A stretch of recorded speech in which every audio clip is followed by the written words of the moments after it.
Maybe I'll get back on some 14 right now, since last night I completed Shadowlands. Shadowlands is basically, to all intents and purposes, in a big way, kind of over for me now. Honestly, I've enjoyed 8.2, 9.2 thoroughly. It's been very good. I've really enjoyed Zereth Mortis. I've really enjoyed the raid, and last night we killed the jailer. It was pretty sweet. I can't lie. It was pretty awesome. And Immortalis killed the jailer, I believe, a couple of hours after Immortalis killed the jailer. Now, I'm going to have to double check that on stream and see what the actual gag is. But my understanding is that Immortalis had already killed it like an hour or so before. So we did not make the podium. We came fourth out of essentially 4. Which is kind of shit, but also, here's the thing. So, last raid night, before last night, we decided that Discipline Priest wasn't really equipped, or our raid leader decided, Discipline Priest, not really equipped for our raid number to deal with the healing absorb that goes out in phase 3. I'm not sure I completely agree, but the raid leader's decision is what it is, and you go with it. I'm going to cause no shit, right? And so last raid, they swapped me out to Shadow, and I was pumping this Shadow. I was having a great time. It was fantastic. But obviously, I went Necro Lord for Shadow, and they told me they want me to go Shadow again yesterday. So I turned up to raid as Shadow in Necro Lord. We instantly got to phase 3 on the first pull. It was clearly going to be a good night. But then another DPS joined us, which took our raid composition to a point where they were like, you might as well go back to disc here. We don't need the damage. The extra healing would just be a nice safety net. So I was like, okay, but I didn't want to hold up the raid, so I just healed as a Necro Lord Discipline Priest, which if you know anything about Discipline Priest at all, you'll know is literally not worth doing. Imagine your class that you play in raid, okay?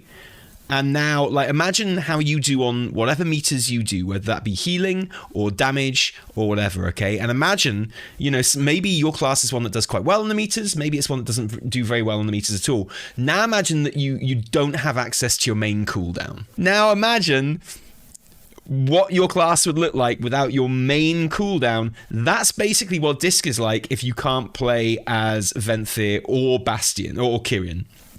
There's literally just no point playing as in raid as Necro Lord or Night Fae for that matter. But I did it. And, I was struggling a bit because, I'm like, well, how do I even get any heals out of this? It's fucking crazy. Because, imagine that imagine playing your class without its main cooldown, but then imagine that basically all of your damage or healing comes in your cooldown window. You're very much a cooldown class, right? Imagine that. And that's basically what Discipline Priest is. I literally just picked a big booger out my nose, sorry.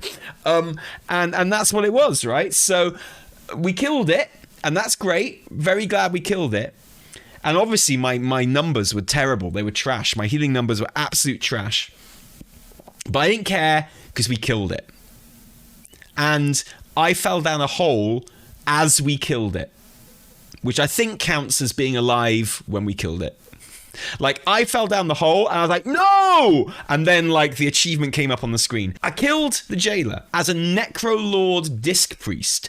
And I was like, I bet there haven't been many Necro Lord Disc Priests that have killed the jailer. So I went to Warcraft logs, and yeah, look, I'm the number 2, not even the number 1, by the way. I'm the number 2, top 10 pass, friend. Top 5 pass, top 3 pass. I'm the number 2 heroic Necro Lord Disc Priest for heals. Hey, you want to see something cool? I'm the number 1 Necro Lord Disc Priest for damage. Fucking top rank, mate. Top rank. Wasn't even trying. As I don't think, half of the people, so there are 7 people here. Most of them are wearing Shadow Priest legendaries. Because clearly, I wouldn't mind betting that literally every single person on this list turned up to raid as a Shadow Priest and was just asked to go disc for this one fight. Because, literally 2 of them are wearing Shadow Priest legendaries. It doesn't look like this one's wearing any legendaries at all. But still, top-ranking Discipline Priest for Necro Lord in this fight. Oh yeah, just 2.4 DPS. I guess. Yeah, like someone just never told this person that they had, a dot. Obviously, top ranking Necrolord Discipline Priest. That's all I'm fucking saying. Okay, I level 148. Oh yeah, this motherfucker was definitely getting carried. 100%. Item level 148, definitely getting carried. Probably had just paid for a carry, right? Staff melee? Yeah, it could be. Look at his trinkets. His trinkets are literal, I've just been boosted trinkets.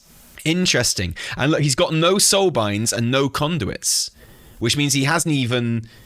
Fuck, is he even like level 60? It's possible he's not even level 60. Yeah, still top 10. I know, and that's what fucking elite company we're in, right? Boosted and went straight to raid. Yeah, exactly. And fucking did it, mate. Got into the top 10. 148 is about what you get when you hit 60. Okay, so I believe he might be 60, but he probably literally just hit 60. Tally flaming his fellow elite champions. I know, I'm so sorry. No, like, this is the creme de la creme here. Like, fucking anyone can kill the jailer as a Venthyr or Kyrian Discipline Priest, right? That's easy mode. That's easy mode. That is like playing Elden Ring and, like, summoning your Mimic tier every single boss, right? Like, that's easy mode. What I'm doing here, as I'm playing a suboptimal Covenant, and by the way, a suboptimal spec in that particular fight... and being in a suboptimal guild. And what I've managed to do despite all of that, and despite falling down a hole at some point during that fight, even if it was right at the end, despite that, here I am, number 1 ranked Discipline Priest, heroic Necrolord damage. But a number 1 is a number 1, dudes. A victory is a victory. And that's me. I am number 1 ranked Discipline Priest playing Necrolord in Heroic Jailer for DPS. And that feels pretty good. I feel like I've achieved something this season. I'm getting an itch to join that list and see where I end up. Yeah, I might insist on, going Necro again on all reclears. But... I am a number 1 Discipline Priest. It feels pretty good. So ask me anything, guys. AMA. If you've got any questions for the number 1 ranked Discipline Priest for Jailer, Heroic, Necrolord, DPS, then I'm your man. How did it feel? It felt quite frustrating, actually. I spent most of the night quite angry. To be honest. And every time I died in like the couple of pulls before we actually killed it, I was like angry with everyone else in my raid because it was their fault, right? Because I was told to come as Shadow, and then I changed to Disc, and I was trying to get used to a new Covenant, and it was doing really bad. And so I was angry. I was really angry at my raid. I was like, fuck these guys. Yeah, Divine Star is actually really, really good on the Jailer because everyone like groups up very close together. How much did you pay the other priests to be bad? Well, the other priests were playing optimal like Covenants, right? So they did fine. They did fine. They weren't bad. But, not everyone likes the challenge mode like me. Basically, what I've done is the other people in my raid were using Mimic tier, and they started off as like Vagabond, right? And they did like the rune farm in like the kind of underground blood bit and shit like that. What I've done is I've done a Wretch level 1 run, strength melee build, no summons.